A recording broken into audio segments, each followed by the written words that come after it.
medyo kakaiba.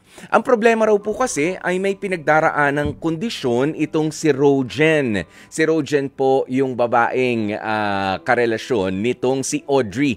Parang yung pangalan nila parang magkaiba, magkabaliktad ano. Ayan, pero si Audrey ang lalaki, si Rojen yung babae. Ayan, tama? Okay. Kaya ang magulang ng girlfriend nitong si Audrey hindi raw maiwasan na mag-alala dahil baka naman daw mabuli, makatanggap ng mga kung ano-anong hindi magaganda mula sa ibang tao, sa publiko, ang kanilang relationship eventually. Kaya ang ending, mismong ang magulang nitong si Audrey ang tumututol sa kanyang pakikipagrelasyon kay Rojen. Sa kabila niyan, hindi naman daw hadlang ang kondisyon ni Rojen sa boyfriend niyang si Audrey. Ang totoo pa nga niyan, inaaral pa raw nito. Inaaral pa raw nitong si Audrey ang sign language para mas lalo silang malinaw na magkaunawaan. Sige, meron na tayong idea kung ano nga ba itong kondisyon na pinag-uusapan. Pero kung gaano nga rin ba kahirap, yan ang aalamin natin sa naka-livestream ngayon na si Rojen at si Audrey mula sa Davao City. Welcome sa ating programang H2H Heart to Heart. Rojen and Audrey. Thank you po. Hello po. Welcome sa ating programa, si Rojen, tama ba? Ayan, si Rojen, ang magandang babae. Yan. At si Audrey, ang matipunong lalaki na nandun sa likod. Nasaan ba kayo? Nasa school ba kayo ngayon? Yes po. Yes po. Nasa school po. Okay, pero wala namang klase? Walang ongoing class? Wala po. Okay. Kwentuhan mo naman kami. Si Audrey ba ay makakausap natin? Yes po. Okay. I am sir po. Siya po yung deaf. Okay. Ayan, si Audrey yung merong kondisyon sa pandinig. Ano ba to? 100% na hindi nakakapakinig si Audrey? Yes po. Full deaf po siya. Ano to? By birth? Audrey? Is it by birth? By birth. Yes po. Inborn po. Inborn. Okay. Rojen, dahil ganito nga, nakapagsalita naman si Audrey? Hindi po. By sign language? No. Yes. So, ayun, kaya medyo nakadistansya si Audrey sa atin, para sa sign language. Pwede ka mag-communicate sa amin, Audrey, na naka-sign language? Ayan. Oo, para yung mga nakikinig din sa atin, kung meron kang gustong sabihin na nakakaunawa ng pagsa-sign language, ay may express din nila yung kanilang yung kanilang communication sa iyo. Okay. Ayan, sige. So, Rojen, dito sa pag-uusap natin, ikaw ang kumbaga ikaw ang mediator na rin. Mediator na nga ako, mediator ka rin sa pag-uusap natin. Interpreter na rin, para maitawid natin.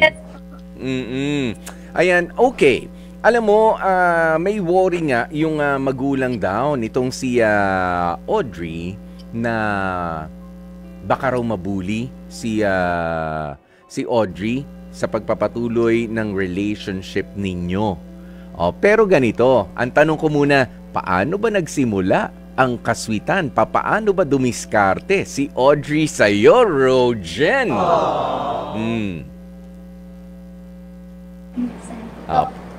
Pwede bang ganito, Rojen, ikikwento ni Audrey, tapos i-interpret mo for us? Intindi mo yung sinasabi niya for us? Okay? Sige. Okay, papaano nagsimula ang pagdiskarte ni Audrey?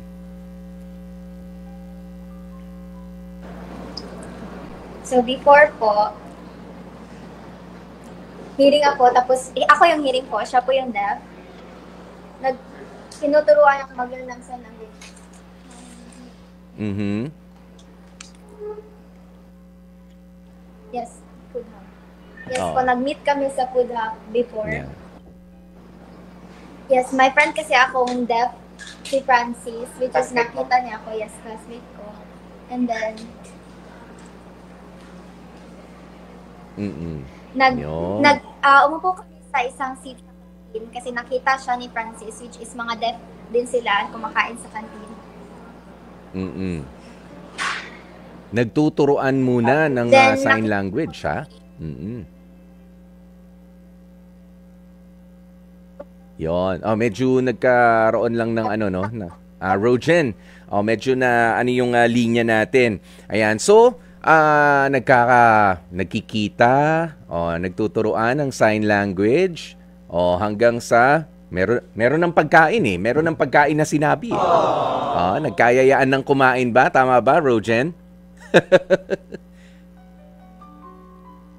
Yes po. Ayun Yes na. po, kasi inask niya po si Francis about me. Mm. Okay. Ako dos. Anong sabi? So Cute? ako, sir, tinanong niya si Francis na, Mm. tinanong niya si Francis Oo. if sino daw po ako kasi cute daw. Mm. Then, nagka-crush daw po siya sa akin. Ayun na. Last year. Okay. Sige. Ganito, Audrey. Rogen. Ayan, Rogen. Nung kinilala ka na, yan naman yung simpleng pakilala. So, may involved na isang kaibigan na si Francis. Oo. Si Francis, tama? Ipinakilala na si Rogen. And ever since then, Rogen, papaano yun nung nalaman mo na merong kondisyon itong si Audrey sa pandinig, pero okay naman. Pinipilit niya naman na unawain ka. Papaano mo tinanggap si Rogen noon? Iniwasan mo ba siya nung una? No po. Hmm. No po.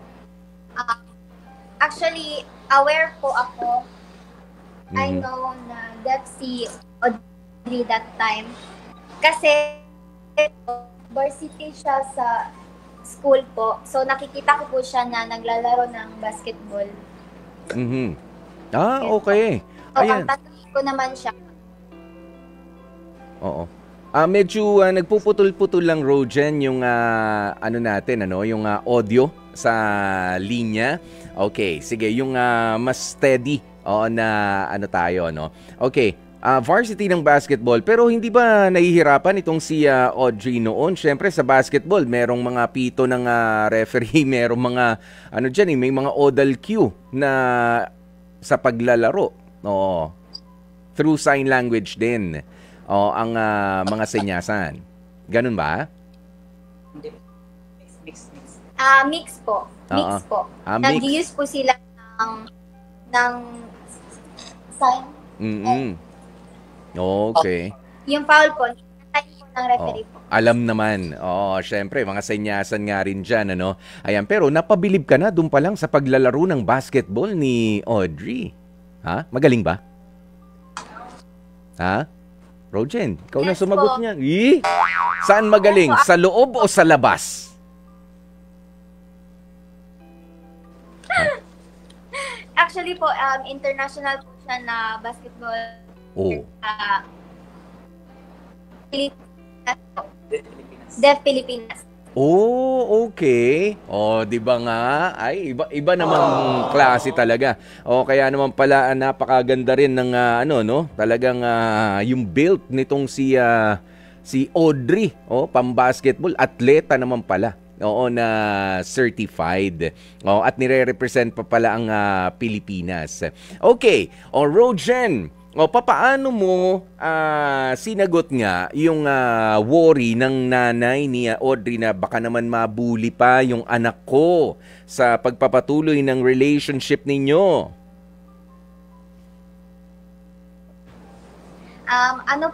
The other way around po, yung baliktad po, yung mama ko po yung... Ay, mama mo? Ay, yung mama at papa ko po yung... Okay. Papaano mo yun, Yes po, papaano yung- mo pinaliwanag sa kanila? First po, nung sinabi ko po,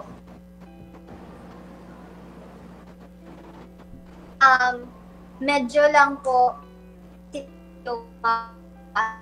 yung ko kasi po, pa daw po, Rojen, medyo umaano yung linya natin. Hindi ko maintindihan.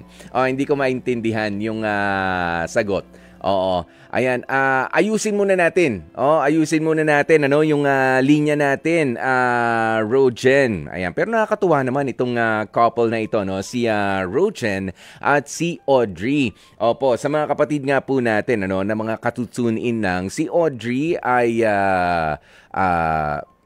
deaf.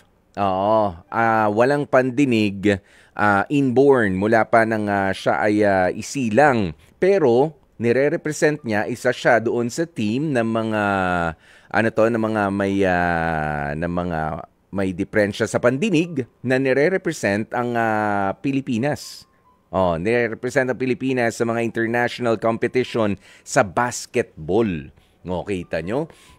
But of course, ito po yung hiwalay doon sa basketball na nakikita natin. Pero ito po yung special na kind ng basketball. But then again, ang sabi nga nitong si Rojen ay yung mga magulang niya ay teka, baka medyo kakaiba yung dating ng relationship ninyo, baka mahirapan kayo, baka mabuli pa kayo. Nag-aalala ang mga magulang ni Rojen. Si Rojen po ang girlfriend. Pero ito nga, yung hindi ko maintindihan na sagot kung papaano ipinaliwanag nitong si Rojen sa kanyang mga magulang na hindi naman magiging problema. Okay, nasa linya na si Rojen. Okay, Rojen, papaano nga ulit ipinaliwanag sa mga parents mo na hindi naman po magkakaproblema yung pagkakaroon nitong disability ni Audrey? Actually po, yung pagkasabi ko po noon that time po, hesitant lang po sila kasi po baka raw po dumating sa time na maghanap po si Audrey ng deaf po kasi mas easy po na communication. Mm-hmm. So, ang ginawa ko po is umiyak po talaga ako, pinaglaban ko po talaga siya po. Mm-hmm. Na hindi, ganito, kaya kong matutunan ang lingwahe niya, ganun po. So, actually, kasabay ng pag-aaral mo, Rojen, nasa college kayo, no? Yes po. Kasabay ng pag-aaral mo, sino naman ang nagtuturo rin sa'yo ng pagsa-sign language?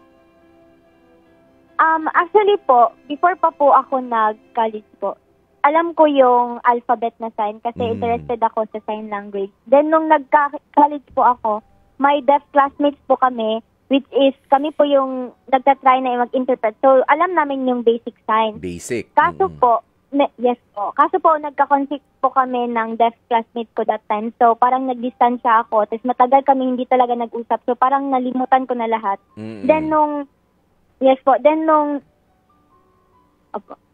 Okay, go ahead.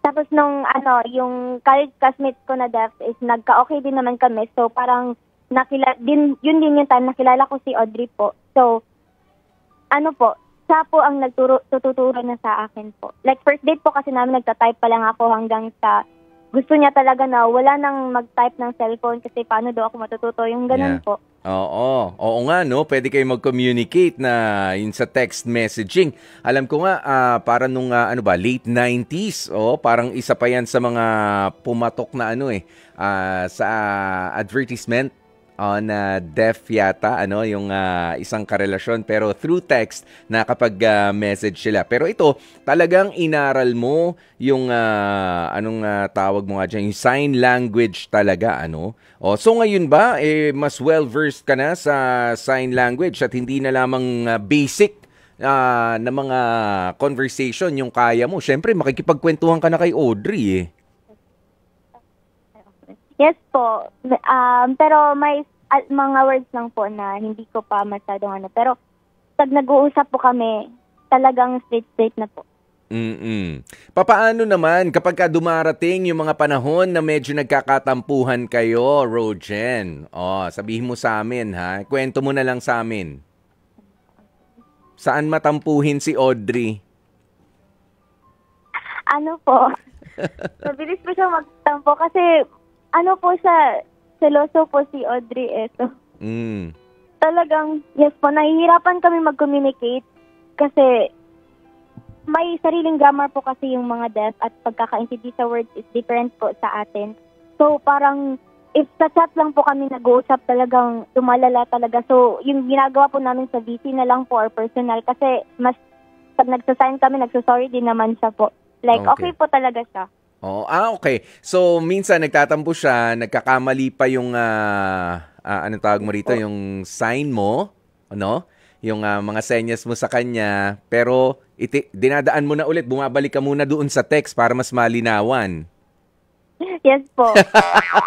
Para hindi ka na rin mahirapan. Pero ikaw, meron ba mga, syempre, athlete si Audrey eh?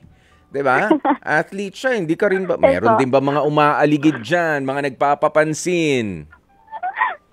Actually po, madami po. Actually po, yung first talaga, nag-away talaga kami kasi gusto niya pong low-key lang talaga kahit isa wala pong makaalam. Kasi natatakot siya sa mga judgment po ng tao or baka may masabi yung mga tao. Kaya, ayun po, like, dumating kasi sa point na tinutulak na niya ako pag maraming tao kasi baka daw may makakita, ganun, tapos mag-igasip kami. Tapos, so feel ko po noon that time is ayaw niya lang talaga akong i-public kasi baka, ayaw niyang mawala yung mga nagkakagusto sa kanya. So, ganun po, nag-aaway po kami. Oh, nagkatampuhan. Pero yun pala, kumbaga parang ayaw niya na, maasarin ka ng mga makakita, ng mga kinulang sa pangunawa sa buhay? Yun yun. Yes po, ganun po. Okay. Pero ngayon, naalam na ng publiko na kayo ay you're officially an item, Rojen and Audrey. At kahit nga sa mga magulang mo, sabi mo, pinatutunayan ko na mahal ko si Audrey. 'Di ba? Ikaw nga ay tinrabaho mo pa. You went the extra mile, ika nga. 'Di ba? Ng pag-aaral pa ng sign language para lamang mas magkaunawaan kayo nitong si Audrey. Ano ba mga characteristics nitong si Audrey ang kakaiba na hindi mo makikita doon sa iba mga lalaki? Actually po, si Audrey po is very, talaga, kind and sweet po. Tapos, he's full of surprises din po. Like, most of the time talaga, yes po. And, po, kinikilig po siya. Kinikilig si Audrey. Okay. Nangangalabit dyan, Yes, And, po siya, yung may emotional intelligence talaga siya. Kahit na, po siya, deaf po siya, isa pa talaga yung nagsasabi na, huwag kang mag-silent treatment, ganun, communicate with me, ganun po. Okay, oo. Ngayon ba, gano'n nakatagal ang relationship ninyo? Hindi ko na po sasabihin, pero bago pa po kami. Bago pa po. Bakit ayaw mong sabihin? Kasi iba yung dineclare mo kay na mommy at daddy. Ha? Yes po. Sabi ni, iba yung sinabi. Hindi pa kami, pero sila na pala. Sige na. Alam ko na yung mga ganyan, Rojen. Pero alam mo, kapag ka naman napatunayan nyo yan, at ikaw ba sa ngayon, di ka naman nakaramdam ng pagod sa, syempre, di ba, mahirap naman din talaga na mag-communicate sa kanya. At si Audrey ba, hindi minsan nagsiself-pity na baka naman mahirapan ka, iwan mo lang rin ako. Actually po, dumating po sa maraming point na po na nadidrain din ako po sometimes kasi ang hirap namin magka-communicate kasi yung miscommunication po namin. And at the same time, napapaisip po ako na baka deaf talaga yung para sa kanya kasi mas easy to communicate. And sad, pero siya po, palagi siyang nagagalit pag sinasabi ko yan. So, pas naiisip na baka daw sinasabi ko lang yan kasi gusto ko ng hearing. Kaya ayun po, yan po yung palaging pinag-aawayan namin. Pero so far po, okay naman din po. Okay. So sa ngayon, ano ba ang gusto mong sabihin dito kay Audrey? Gusto ko lang po sabihin is Dapat sinasabayan mo yun ng sign language para maintindihan po. niya. Okay. Yes po. Audrey, kahit even though deaf ka, I love you with all my heart. And your deafness is not something na will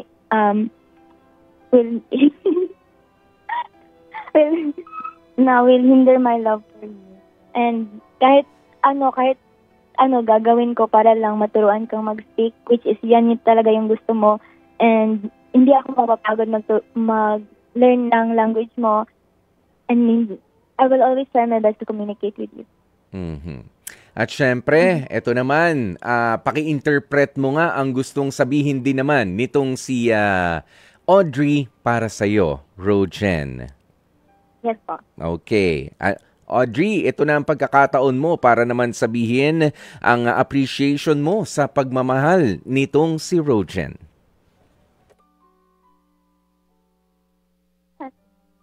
Thank you for loving me and learning sa language patiently. I hope in the future we'll have a normal communication and focus on positive and not on negative. Let us balance learning patiently and kahit anong mangyari, mahal naman kita, sobrang mahal kita. Yun, kinikilig. Rojen naman, dahan-dahan naman sa kilig. Dahan-dahan. Ayan, okay. Alam mo, habang ini-interpret mo yun, nakapagsalita si Audrey, tama ba? Yeah, hindi po. May interpreter po kami kasi dito na teacher po. Okay. Oo, katulong si teacher. Nandyan sa tabi niya. Oo nga, naririnig ko kasi. Sabi ko, parang may naririnig ako. Okay, maraming salamat, teacher. Sino si teacher na nandyan? Si Sir Jenny po. Interpreter po. Okay. Ayan, alam mo, maraming salamat. Rojen, pasalamatan mo yung mga tumulong sa inyo, mga sumuporta sa inyo dyan, ano? Lalo na nga si ang teacher ninyo. Go ahead. So thank you, Sir Jenny, for having us today, sir. Thank you, Kyle, sir. And thank you to all the people who's supporting us, and for the deaf din. Thank you for all the deaf who's watching and supporting us. And I hope you know that you are loved, and a lot of people is wanting to communicate with you. And I hope na through our TikToks, you will see in the comment sections how people love the deaf, and that even though you are deaf, walang kulang sa inyo. And nothing's wrong with you. And I hope that you can see na a lot of people is wanting to communicate with you, to talk with you, and know your culture. Yun po.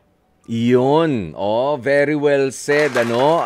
Wag ituturing na iba, wag ituturing na kulang o kapansanan yung mga pagsubok na ating kinakaharap. Nandiyan na yan, pero magagawan ng paraan. Hindi ba? Lalo na nga ang pagko-communicate, Rojen. Yan din ba ang yan din kasi ang mahalagang matutunan ng mga tao, ano, na mga nakikinig sa atin ngayon. Katulad si Rojen, sige, meron siyang pandinig, gumagana ang kanyang 7 senses, nga lang ang pinili niya na mahalin ay sabihin na nating walang pandinig. Walang pandinig itong si Audrey, pero nung sila ay natuto na mag-communicate sa isa't isa, ay rinig naman at hindi na nga kailangan pa maghumiyaw ng pusong nagmamahal. Daman-dama mo ba, Rojen? Kinikilig ka eh. Yes, po. Di ba? Hanggang ngayon, kinikilig ka pa eh. Kaya naman, maraming salamat for sharing your story dito sa ating programang Heart to Heart sa True FM. Alam mo, hindi ko na kayo papipiliin kung ano ba ang gusto ninyo dito sa HEART. Ako na ang pipili. Letter A, approve na approve, ano? No. Approve na approve. Di ba nga? Approve na approve talaga. And keep it that way, Rojen and Audrey. Okay? Thank you! Thank you so much po. Oh. Ayan, at eto nga po ang kwentong ito ni Rogen na kumpleto ang kanyang senses at syempre itong si Audrey na walang pandinig ay isang patunay na mapapakinggan talaga ang pagmamahal kahit pa kung sa tingin natin, sa pakiramdam natin ay may kulang dun sa isa, pero kapag ang puso talaga natin ang mga nakaramdam ng tunay, totoo at tapat na pagmamahal, wala nang makakapigil pa. Tuloy ang labing-labing na yan. Ang paglalambingan, diba nga? O sige, at dahil dyan, lagi po sana nating piliin ay hindi yung makapamintas sa mga kakulangan sa ating mga kapwa. Hindi yun ang lagi nating pipiliin, ha? Ang lagi nating piliin ay ang tanggapin at mahalin ang bawat isa. Mga kapatid, dito tayo sa totoo. Dito na tayo sa True FM. Mag-subscribe at mag-follow na sa social media accounts at True Network PH sa FB, Instagram, X na dating Twitter, YouTube, TikTok, and podcasts.